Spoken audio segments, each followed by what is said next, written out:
Punto 27. La solución griega. Esta falta de predicción del resultado se relaciona estrechamente con el carácter revelador de la acción y del discurso, en los que se revela el yo de uno sin conocerse a sí mismo ni poder calcular de antemano a quien revela. El antiguo dicho de que nadie puede llamarse eudaimon antes de su muerte puede apuntar al tema que tratamos si no fuera posible oír su significado original después de 2500 años de manoseada repetición. Ni siquiera su tradición latina proverbial, ya en Roma, nemo ante mortem beatus esse dici potest, lleva este significado, aunque haya inspirado la práctica de la Iglesia Católica de beatificar a sus santos solo después de transcurrido largo proceso y tiempo desde su muerte, porque eudaimonia no significa ni felicidad ni beatitud, no puede traducirse y tal vez ni siquiera puede explicarse. Tiene la connotación de santidad, pero sin matiz religioso, y literalmente significa algo como el bienestar del daimon, que acompaña a cada hombre a lo largo de la vida, que es su distinta identidad, pero que solo aparece y es visible a los otros. Por lo tanto, a diferencia de la felicidad, que es un modo pasajero, y a diferencia de la buena fortuna, que puede tenerse en ciertos momentos de la vida y faltar en otros, la eudaimonía, al igual que la propia vida, es un estado permanente de ser que no está sujeto a cambio ni es capaz de hacerlo. Ser eudaimon y haber sido eudaimon, según Aristóteles, son lo mismo de igual forma que vivir bien. Y haber vivido bien son lo mismo mientras dure la vida. No son estados o actividades que cambian la cualidad de la persona, tales como aprender y haber aprendido, que indican dos atributos por completo diferentes de la misma persona en distintos momentos. Esta incambiable identidad de la persona, aunque revelándose intangible en el acto y el discurso, solo se hace tangible en la historia y la vida del actor y del orador, pero como tal únicamente puede conocerse, es decir, agarrarse como palpable entidad después de que haya terminado. Dicho con otras palabras, la esencia humana, no la naturaleza humana en general que no existe, ni la suma total de cualidades y defectos de un individuo, sino la esencia de quien es alguien, nace cuando la vida parte, no dejando tras de sí más que una historia. Por lo tanto, quien quiera que conscientemente aspire a ser esencial, a dejar tras de sí una historia y una identidad que le proporcione fama inmortal, no solo debe arriesgar su vida, sino elegir expresamente, como hizo Aquiles, una breve vida y prematura muerte. Solo el hombre que no sobrevive a su acto supremo es el indisputable dueño de su identidad y posible grandeza, debido a que en la muerte se retira de las posibles consecuencias y a continuación de lo que empezó. Lo que da a la historia de Aquiles su paradigmática significación es que muestra en la cáscara de una nuez que la eudaimonía solo puede adquirirse al precio de la vida, y que uno no puede sentirse seguro de esto más que renunciando a la continuidad del vivir en donde nos revelamos gradualmente, resumiendo toda la vida de uno en un solo acto, de manera que la historia del acto termine junto con la vida misma. Cierto es que, incluso Aquiles, depende del narrador, poeta o historiador, sin quienes todo lo que hizo resulta fútil, pero es el único héroe, y por lo tanto, el héroe por excelencia que entrega en las manos del narrador el pleno significado de su acto, de modo que es como si no hubiera simplemente interpretado la historia de su vida, sino que también lo hubiera hecho al mismo tiempo. Sin duda, este concepto de acción es muy individualista, como diríamos hoy en día. Acentúa la urgencia de la propia revelación a expensas de los otros factores, y por lo tanto queda relativamente intocado por el predicamento de la falta de predicción. Como tal, pasó a ser el prototipo de la acción para la antigüedad griega e influyó, bajo la forma del llamado espíritu agonal, en el apasionado impulso de mostrar el propio yo midiéndolo en pugna con otro, que sustenta el concepto de la política prevalente en las ciudades-estado. Un notable síntoma de esta prevalente influencia es que los griegos, a diferencia de los posteriores desarrollos, no contaban a la legislación entre las actividades políticas. A su juicio, el jurista era como el constructor de la muralla de la ciudad, alguien que debía realizar y acabar su trabajo para que comenzara la actividad política. De ahí que fuera tratado como cualquier otro artesano o arquitecto y que pudiera tratarse de fuera y encargarle el trabajo sin tener que ser ciudadano, mientras que el derecho polisteutai a comprometerse en las numerosas actividades que finalmente continuaban en la polis estaba exclusivamente destinado a los ciudadanos.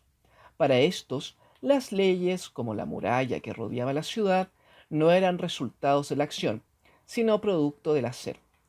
Antes de que los hombres comenzaran a actuar, tuvo que asegurarse un espacio definido y construirse una estructura donde se realizaran todas las acciones subsecuentes, y así el espacio fue la esfera pública de la polis y su estructura la ley.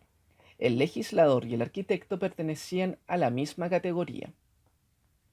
Pero estas entidades tangibles no eran el contenido de la política.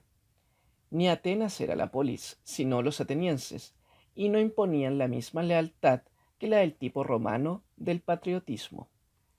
Aunque es cierto que Platón y Aristóteles elevaron la legislación y la edificación de la ciudad a la máxima categoría de la vía política, no quiere decir que ampliaran las fundamentales experiencias griegas de la acción y de la política para abarcar lo que luego resultó ser el genio político de Roma, la legislación y la fundación.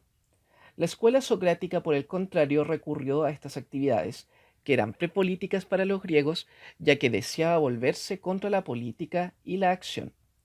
Para los socráticos, la legislación y la ejecución de las decisiones por medio del voto son las actividades políticas más legítimas, ya que en ellas los hombres actúan como artesanos. El resultado de su acción es un producto tangible y su proceso tiene un fin claramente reconocible.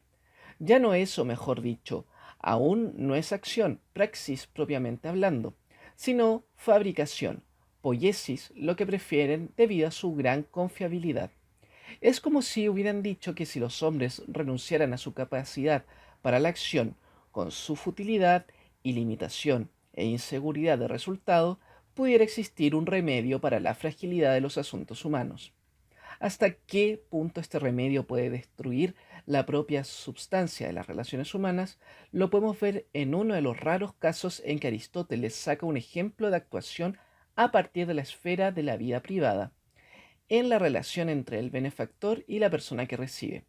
Con esa ingenua falta de moralización, que es el signo característico de la antigüedad griega, aunque no de la romana, afirma como cosa natural que el benefactor siempre ama más a quienes ayuda que estos a él. Continúa diciendo que esto es natural, ya que el benefactor ha realizado un trabajo, un ergon, mientras que el que recibe se ha limitado a sufrir su beneficencia.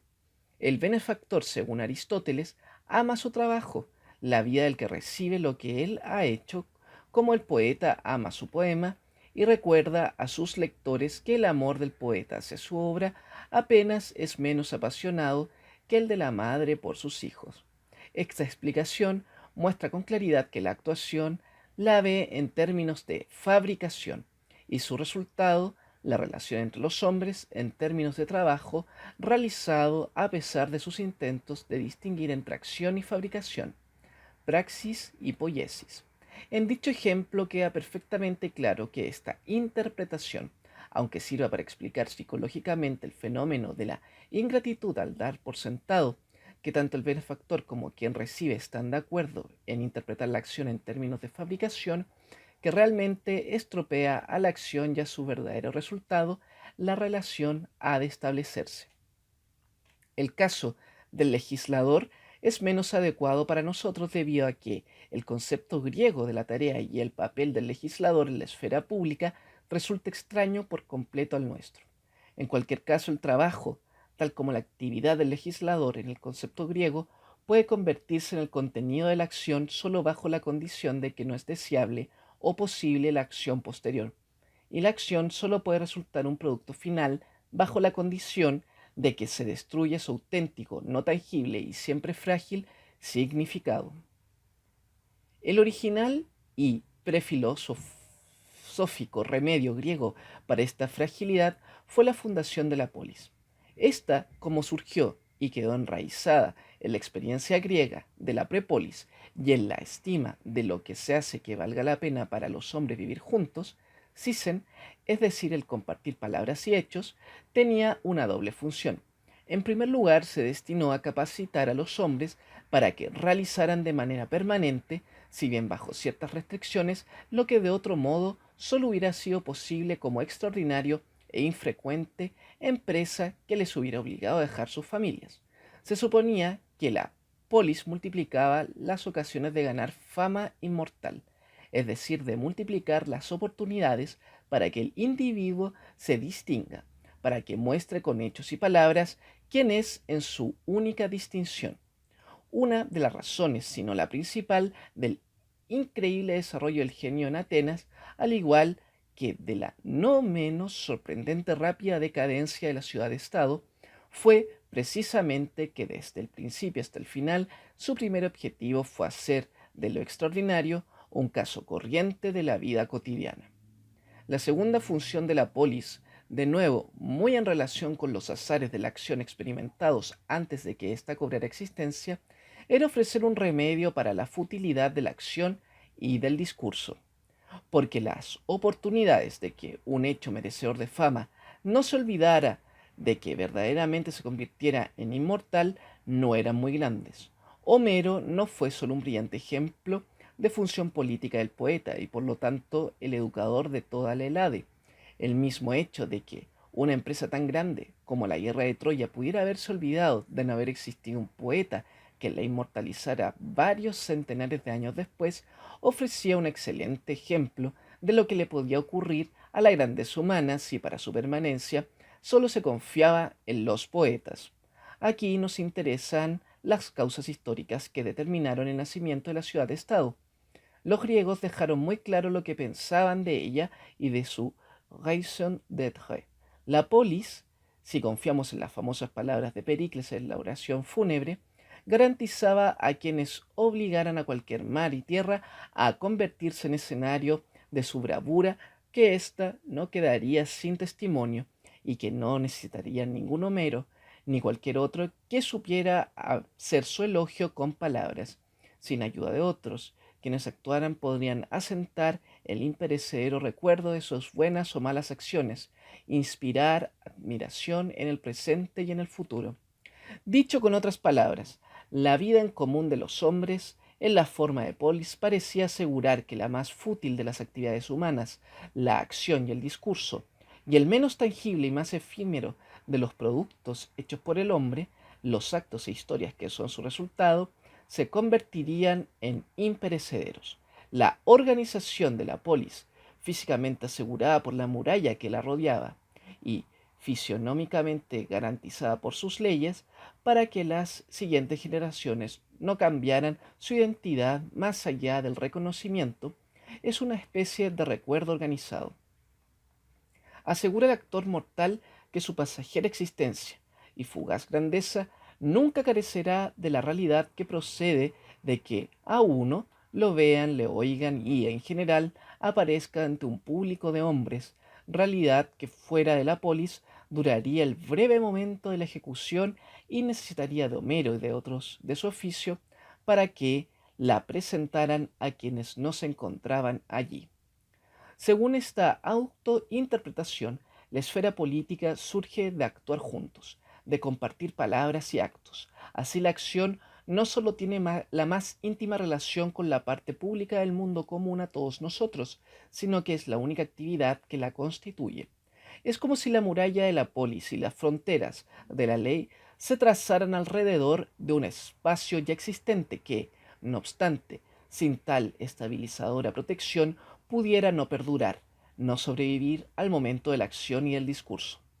No históricamente, claro está, sino metafórica y teóricamente hablando, es como si los hombres que volvían de la guerra de Troya hubieran deseado hacer permanente el espacio de la acción que había surgido de sus hechos y sufrimientos e impedir que pereciera al dispersarse y retomar a sus aislados lugares de origen.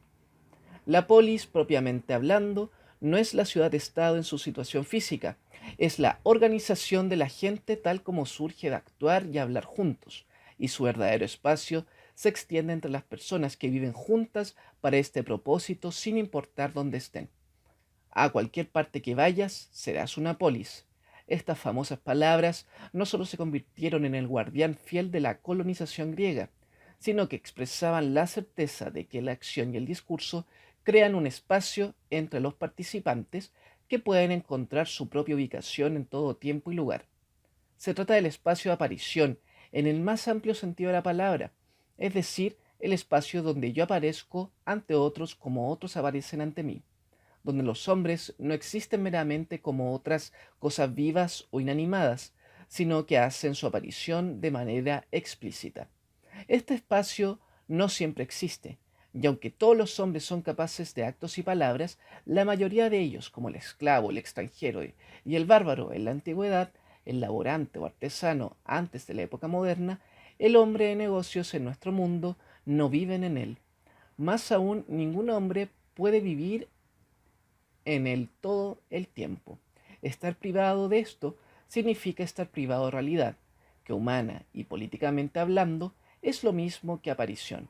Para los hombres, la realidad del mundo está garantizada por la presencia de otros, por su aparición ante todos, porque lo que aparece a todos lo llamamos ser, y cualquier cosa que carece de esta aparición viene y pasa como un sueño, íntima y exclusivamente nuestro, pero sin realidad.